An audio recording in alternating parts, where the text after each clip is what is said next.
नमस्कार, स्वागत आप सभी का। मैं हूं आपके साथ हेमंत कुमार। चलिए खबरों की शुरुआत इस वक्त की सबसे बड़ी खबर के साथ। अजमेर से गौहर चिश्ती की गिरफ्तारी के मामले को लेकर के अजमेर पुलिस की तरफ से एसपी चुनाराम जाट ने प्रेस कॉन्फ्रेंस की है।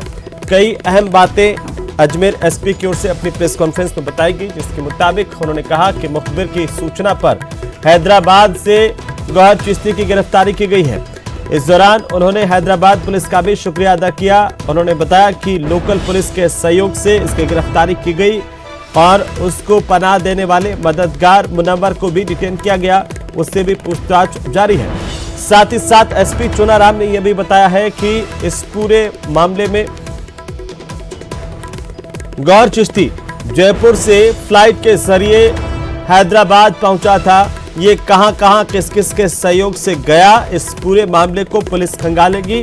पुलिस तमाम जांच कर रही है, पूछताछ कर रही है। उन्होंने अभी तक एनआईए की तरफ से अजमेर पुलिस से किसी तरह का संपर्क किए जाने से इनकार किया है। 17 जून को अजमेर के दरगाह इलाके के अंदर एक मौन जुलूस निकाला गया था, जिसके अंदर कुछ असामाजिक तत्व के द्वारा विवादित भाषणबाजी की गई और जो जुलूस की शर्तें हैं उनका उल्लंघन किया गया। इसके आधार पे 162/22 दरगाह थाने के अंदर मुकदमा दर्ज किया गया, जिसमें 4 मुलजिम पहले अरेस्ट किए गए थे और उसमें एक जो मुख्य मुलजिम है गौहर चिश्ती, जिसने भाषणबाजी की थी, वो यहाँ से फरार हो गया था। इसके बाद में हमारी जो टीम है वो टेक्निकल सपोर्ट से और जो मुखबिर तंत्र को सक्रिय करके उसको कल हैदराबाद के अंदर से उसको जो घोष महल इलाका है वहाँ से उसको डिटेन किया गया और उसको अरेस्ट किया गया है। हैदराबाद के अंदर जो हमारी टीम गई हुई थी, उसने वहाँ वेश बदल करके और हैदराबाद पुलिस के सहयोग से इसको अरेस्ट किया गया है और इसने वहाँ से भागने की कोशिश की थी। लेकिन हैदराबाद टीम का मैं शुक्रिया अदा करता हूँ कि उसने हमारी टीम का पूरा सपोर्ट किया और इसको अरेस्ट करने में हमारी मदद की। 4 लोगों को इस मुकदमे में पहले गिरफ्तार किया जा चुका है। इसके अलावा 5वां जो है गौहर चिश्ती, उसको गिरफ्तार किया है और 6ठा जो इसको शरण देने वाला है मुनव्वर उर्फ एहसान उल्ला, उसको अभी है डिटेन किया हुआ है। प्राइमा फेसी जो हमारे पास में इनपुट आया है, ये जयपुर से बाई फ्लाइट है वो हैदराबाद गया था और उसके बाद में हैदराबाद में ये जो मुनव्वर है वो उसको लेकर के अपने घर पे गया है। और भी लोगों से पूछताछ होगी अजमेर में दरगाह क्षेत्र में? अभी इनसे पूछताछ करके इनके साथ में किन किन लोगों का कौन कौन से लोग इस घटना के अंदर शामिल है, सबसे पूछताछ की जाएगी। ये मामला बेहद संगीन है और पुलिस है वो हर एंगल से जांच करेगी। जिस भी तरह की जो चीजें आएगी, पुलिस है वो पूरा इन्वेस्टिगेशन करेगी और आज पीसी लेकर के इससे पूछताछ शुरू की जाएगी। तो अजमेर पुलिस की तरफ से अजमेर के एसपी चुनाराम जाट ने प्रेस कॉन्फ्रेंस करते हुए तमाम जानकारी दी है। उन्होंने कहा कि मुखबिर की सूचना पर हमने कार्रवाई की और यहां से अजमेर पुलिस का एक 5 सदस्यीय दल हैदराबाद रवाना किया गया। वहां पर लोकल पुलिस का सहयोग लिया गया और इसके बाद कल से इसकी गिरफ्तारी की गई है। ज्यादा जानकारी के साथ सहयोगी अभिजीत दवे हमारे साथ जुड़ चुके हैं। सीधे हम अभिजीत का रुख कर लेते हैं। अभिजीत, अब तक जो एसपी चुनाराम जाट बता रहे थे कि किस तरीके से अजमेर पुलिस ने गिरफ्तारी की है, लेकिन एक बहुत महत्वपूर्ण बात उन्होंने बताई है। एक तो फ्लाइट के जरिए ये यहाँ पर हैदराबाद तक पहुंचा था जयपुर के रास्ते से, और दूसरी बात की एनआईए ने अभी तक कोई अजमेर पुलिस से संपर्क नहीं किया है। उन्होंने ये भी साफ कर दिया कि अब पूरे मामले की जांच अभी तक अजमेर पुलिस कर रही है और अभी अजमेर पुलिस इस पूरे मामले में तमाम तथ्य खंगाल रही है। अभिजीत,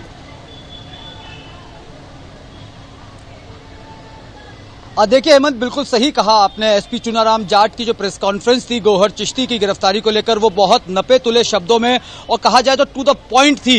ज्यादा एग्जैजरेट जो है वो एसपी चुनाराम जाट ने अपनी प्रेस कॉन्फ्रेंस को नहीं किया है, क्योंकि कल देर रात 2 बजे ही जो गौहर चिश्ती है, जो उसका साथी है मुनव्वर, वो अजमेर पुलिस की कस्टडी में आया था और रात के बाद से अभी सुबह तक ज्यादा इंट्रोगेशन उनसे नहीं हो पाया। लेकिन जो मोटी मोटी 3-4 बातें साफ हुई हैं, उसमें यह है कि जो तमाम बातें निकल के सामने आ रही थी कि एनआईए ने गौहर चिश्ती को हिरासत में लेकर उसे तफ्तीश की है, उसको एसपी चुनाराम जाट ने खारिज किया है। कहा है कि एनआईए ने अजमेर पुलिस से इस पूरे केस को लेकर फिलहाल कोई संपर्क नहीं साधा है। दूसरी बात, चूंकि गौहर चिश्ती जो है वो आर्थिक रूप से संपन्न है, इसलिए जैसे ही उसको ये भनक लगी कि जो विवादित नारे के बाद उसको जो शिकंजा पुलिस का कसता जा रहा है, तो उसने भागने के लिए सबसे महफूज स्थान जो था, महफूज जरिया जो था हवाई मार्ग का, वो चुना था और जयपुर से हैदराबाद की उसने फ्लाइट ली थी।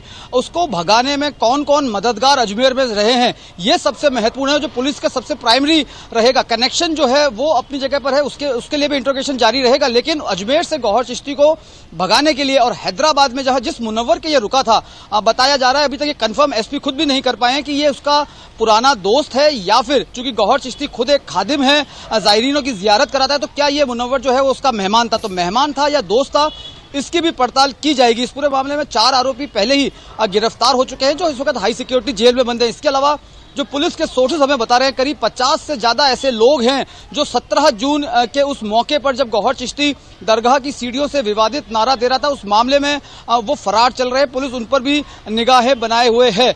तमाम मामले में हर पहलू पर जांच करने की बात जो चुनाराम जाट एसपी उन्होंने कही है।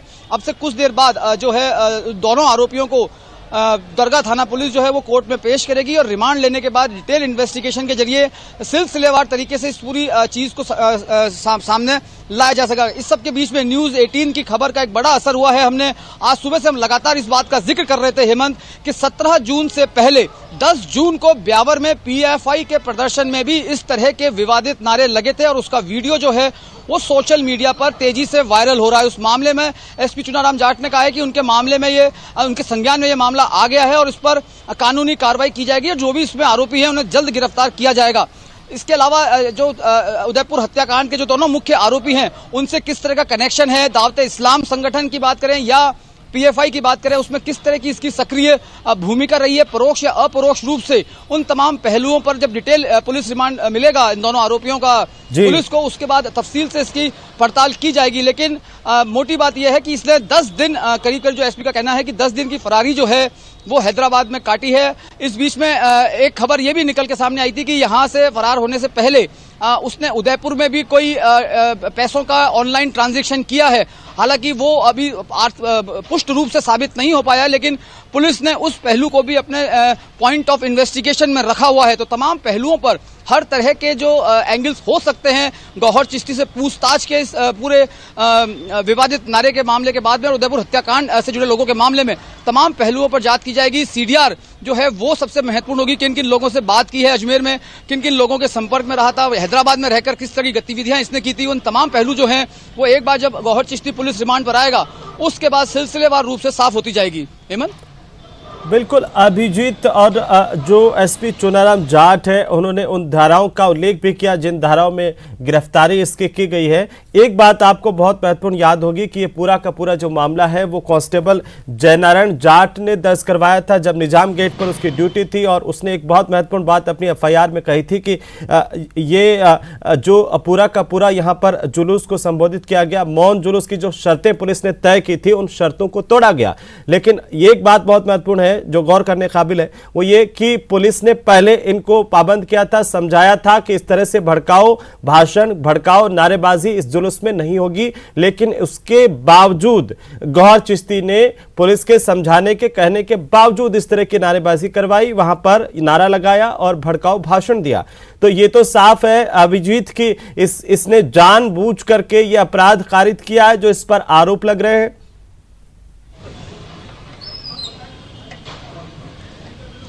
हेमंत, इसमें कोई दो राय नहीं है कि गौहर चिश्ती ने जो विवादित नारा निजाम गेट दरगाह की सीढ़ियों से दिया था वो उसका पूर्व नियोजित प्लान था, उसके तहत उसने दिया। जो मौन जुलूस निकालने की एप्लीकेशन प्रशासन की ओर से दी गई थी उसमें जो प्रशासन ने टर्म्स एंड कंडीशंस रखी थी वो नियम और शर्तों का वायलेशन हुआ था, इस कारण से जो गौहर चिश्ती के खिलाफ मुकदमा दर्ज हुआ। इसके अलावा गौहर चिश्ती पर धारा 302/115 आईपीसी भी लगी है, यानी कि हत्या के लिए उकसाने का मामला भी गौहर चिश्ती पर दर्ज हुआ है, क्योंकि इस पूरे घटनाक्रम को उदयपुर में 28 जून को हुए कन्हैयालाल हत्याकांड से जोड़कर भी देखा जा रहा है जो दोनों आरोपियों ने किया था। इसके अलावा क्योंकि मैंने आपको बताया कि गौहर चिश्ती का ये पूर्व नियोजित था विवादित नारा देना, क्योंकि जब दरगाह की सीढ़ियों से उसने ये विवादित नारा दिया उसके बाद दरगाह बाजार में जब मौन जुलूस निकल रहा था, चल रहा था, उस दौरान भी इसने कुछ लोकल चैनल्स को जब बाइट्स दी थी, इंटरव्यू दिया था, उस दौरान भी इसने इन विवादित नारों का उल्लेख किया था। और वो जो फुटेज है, वीडियो क्लिप जो है वो जांच एजेंसियों ने अपने कब्जे में ली है, यानी कि एक बार नहीं एक से ज्यादा बार इसने उस दिन 17 जून को इस मौन जुलूस के निकलने और उस दौरान इस विवादित नारों का इस्तेमाल किया था और लोगों को भड़काने का काम किया था। तो अब इन तमाम पहलुओं पर जो है पुलिस जांच करेगी। रिमांड लेने के बाद डिटेल इंट्रोगेशन इससे किया जाएगा। हेमंत, अभिजीत, जो पुलिस की ओर से चुनाराम जाट जब प्रेस कॉन्फ्रेंस कर रहे थे, उन्होंने कहा कि यहाँ का 5 सदस्यीय दल जब इंफॉर्मेशन मिली उसके बाद हैदराबाद भेजा गया था और वहाँ के लोकल पुलिस से संपर्क करके भेष बदल करके पहले रेकी की गई।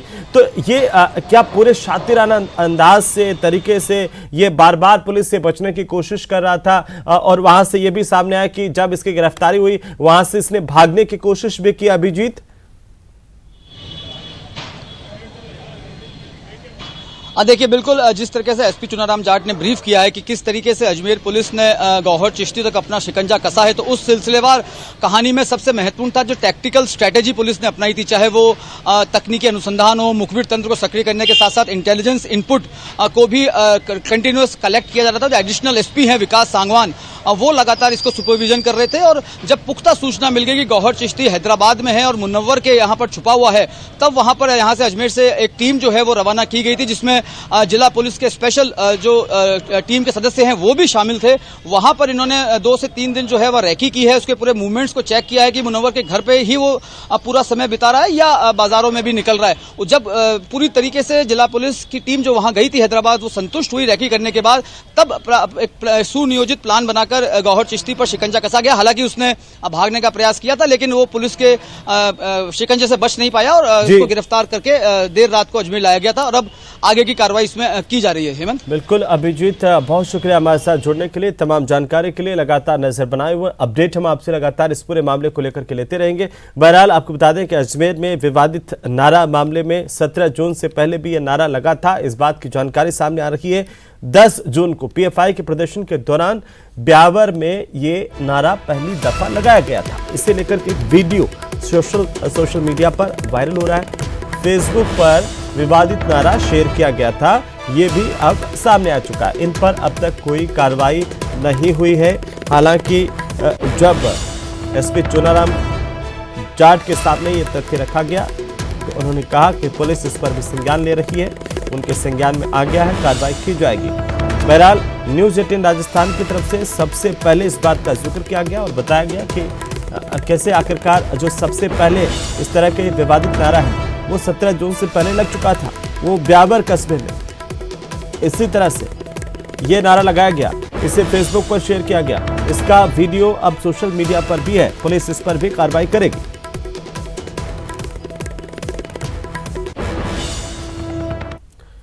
तो वहीं कोटा के निजी इंग्लिश मीडियम स्कूल में पढ़ाई जा रही बुक में कैरेक्टर्स को लेकर के बजरंग दल ने आपत्ति जताई। आरोप है कि नॉन मुस्लिम बच्चों को अम्मी अबू बोलना सिखाया जा रहा है। यह खिताब CBSE affiliated English medium school की कक्षा 2 की बताई जा रही है, जिसमें शब्दों के रूप में मदर को अम्मी और फादर को अब्बू लिखा गया है।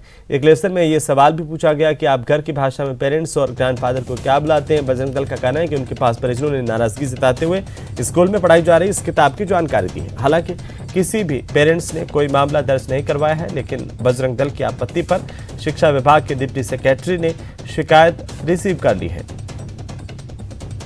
अब शिक्षा विभाग इस पूरे मामले को देखेगा।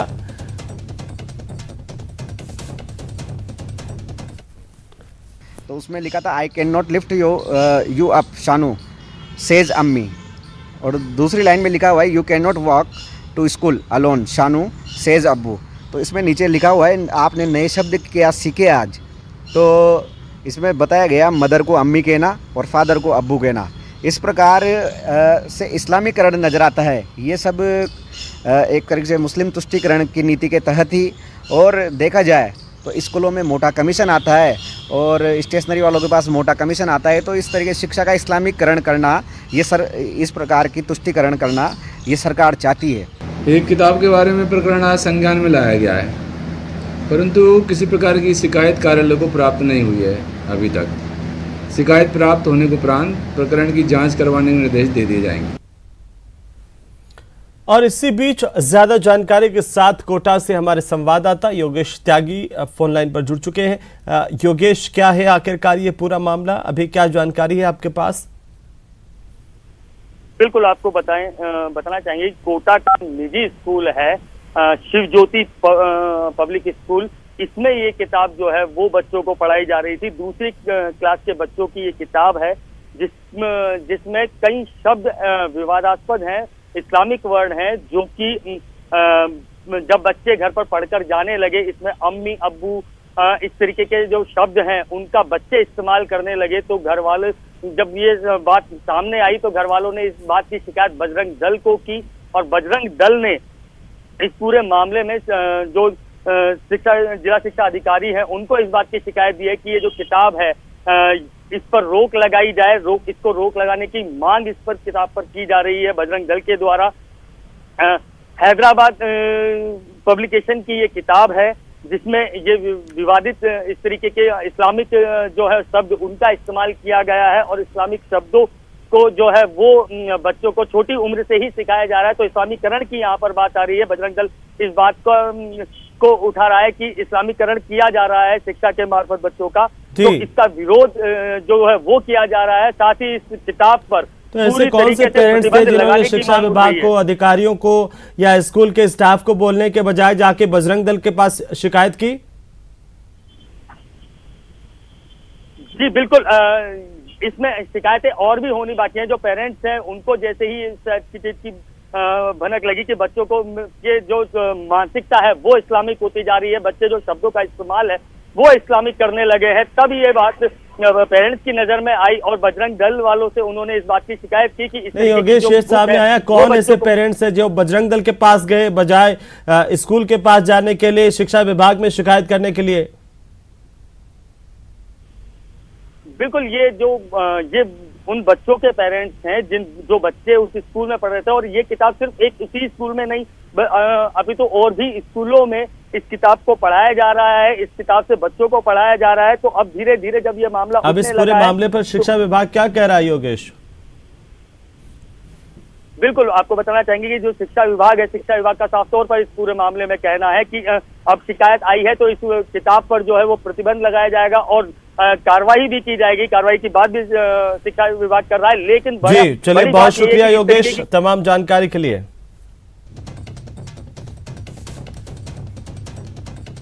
चलिए आगे बढ़ेंगे। भरतपुर में पुजारी को धमकी मिलने की जानकारी सामने आ रही है। महारानी जया कॉलेज में बने मंदिर के पुजारी को यह धमकी मिली है। बड़ी खबर है इस वक्त की, मंदिर पर एक धमकी भरा पत्र चिपकाया गया और उसमें लिखा था कि मंदिर छोड़ दो नहीं तो 10 दिन में सिर काट दिया जाएगा, कन्हैयालाल की तरह से हत्या की जाएगी। मथुरा गेट थाना पुलिस और कॉलेज प्रशासन जानकारी मिलने पर मंदिर पहुंचा। पुलिस ने धमकी भरे पत्र को अपने कब्जे में लिया। इन्वेस्टिगेशन की जा रही है। आसपास लगे सीसीटीवी कैमरों को खंगाला गया है ताकि ये पता लगाया जा सके कि किसने यहां तक पहुंच करके पत्र यहां पर चस्पा किया था। और धमकी भरे अंदाज में इस पत्र के नीचे प्रेषक में यह भी लिखा है कामा पहाड़ी। और इस पूरे मामले को लेकर के पुलिस की अब इन्वेस्टिगेशन जारी है। जैसे ये मामला सामने आया है, मंदिर में भी यहाँ पुलिस का जाब्ता तैनात किया गया है और पुलिस पूरे मामले पर तफ्तीश कर रही है। सुबह 4:15 बजे मंदिर आया, आके मैंने मंदिर परिसर की सफाई की।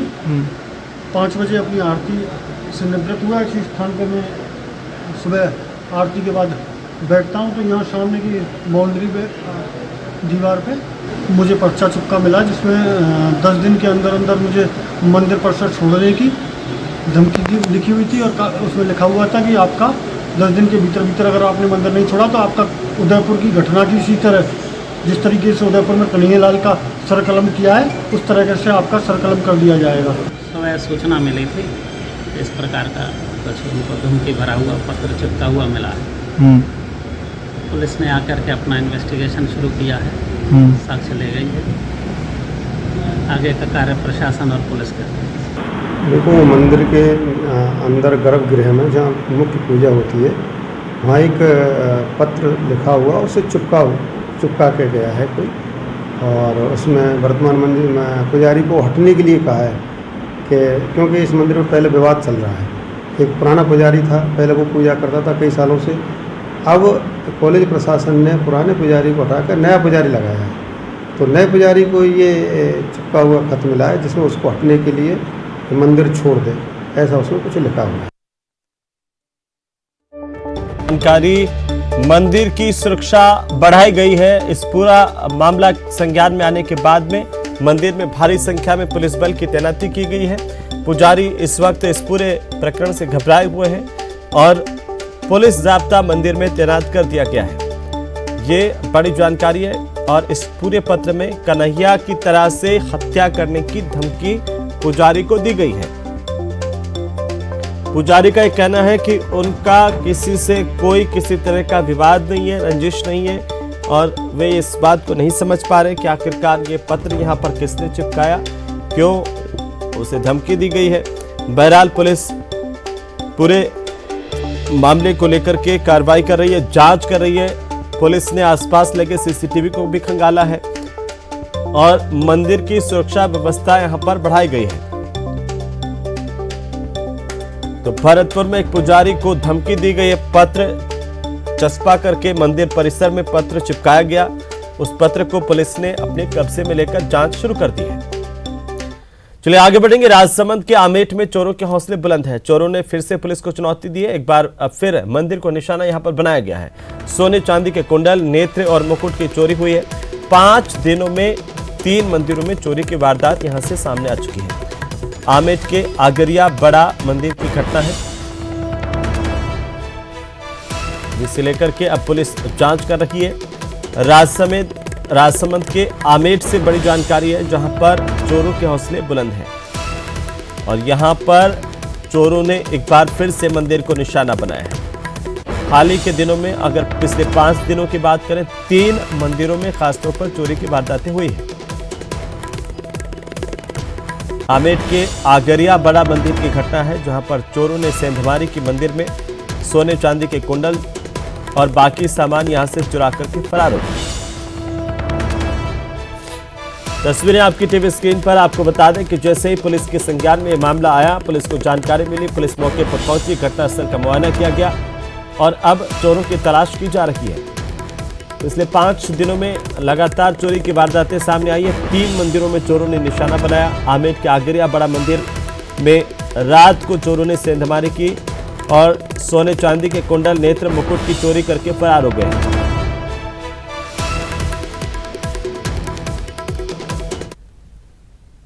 तो वहीं भीलवाड़ा जिले के बदला चौराहे के पास कैफे व्यवसायी और उसके भाई को अज्ञात लोगों ने फिल्मी अंदाज में दिन दहाड़े अगवा कर लिया। बदमाशों ने पहले दोनों के साथ मारपीट की और बाद में दोनों को कार में बिठा करके अपने साथ ले गए।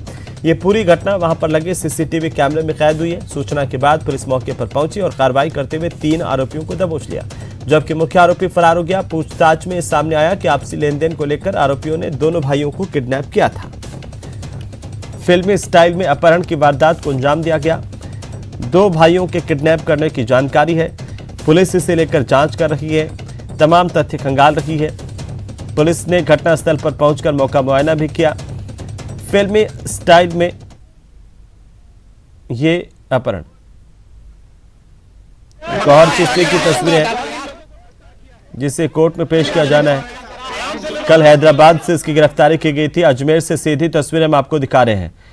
अजमेर पुलिस ने गौहर चिश्ती की गिरफ्तारी को लेकर के कुछ ही देर पहले प्रेस कॉन्फ्रेंस की थी, जानकारी दी थी और इस वक्त ये आपकी टीवी स्क्रीन पर गौहर चिश्ती, जिसे ले जाया जा रहा है, इसे कोर्ट में पेश किया जाएगा।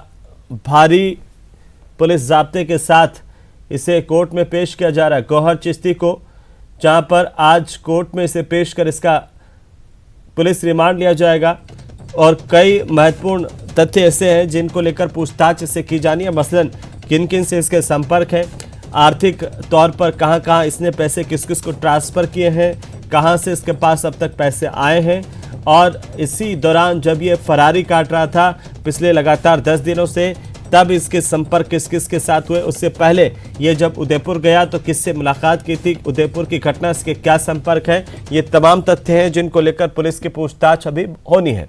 चलिए आगे बढ़ेंगे। बांसवाड़ा जिले के सज्जनगढ़ थाना इलाके में एक 20 साल के युवक ने लूटपाट की घटनाओं को अंजाम देने के लिए अपना गैंग बना लिया। पुलिस ने इस मामले में कार्रवाई की, 6 आरोपियों को गिरफ्तार किया गया और सबसे खास बात यह है कि 20 साल के सरगना और उसके दोस्तों की उम्र 19 से 25 साल के बीच बताई जा रही है। पुलिस ने बताया कि 2 दिन पहले गिरधर लबाना नाम के व्यक्ति ने रिपोर्ट दर्ज करवाई थी कि वो 12 जुलाई की रात को घर पर लौट रहा था, तभी रास्ते में युवकों ने उसके साथ मारपीट की, लूटपाट की गई और 5,000 रुपये नकद समेत मोबाइल और दस्तावेज छीन लिए गए। रिपोर्ट दर्ज करने के बाद पुलिस महज 24 घंटे में पूरी गैंग को पुलिस ने गिरफ्तार कर लिया है। फिलहाल सभी आरोपियों को बापर्दा रखा गया है, जिनसे पूछताछ की जा रही है। बांसवाड़ा से खबर है, नशे के आदी यहां के लोगों ने, युवकों ने अपना गैंग बना लिया और इस गैंग का खुलासा सज्जनगढ़ पुलिस ने किया है। तो वहीं पाली में ट्रांसपोर्ट नगर थाना पुलिस ने गुरुवार को 24 घंटे में गुजरात में शराब सप्लाई करने वाले तस्करों के खिलाफ एक बड़ी कार्रवाई की है। यह शराब हरियाणा से भरकर गुजरात में सप्लाई के लिए जानी थी। टीपी नगर थाना प्रभारी का यह कहना है कि गुरुवार सुबह को कार से 12 पेटी शराब जब्त की गई थी। चेकिंग के दौरान देर रात में कंटेनर को रुकवाया गया। चालक से पूछताछ की गई तो उसके जवाब संदिग्ध लगे और अब पुलिस ने कंटेनर की तलाशी ली तो पुलिस भी हैरान रह गई कि कंटेनर में 1023 शराब के कार्टन भरे थे। इसकी कीमत 80 लाख रुपए बताई जा रही है। और खबरों में फिलहाल वक्त तो चला एक छोटे से ब्रेक का, जल्द उठेंगे, आप बने रहिए हमारे साथ।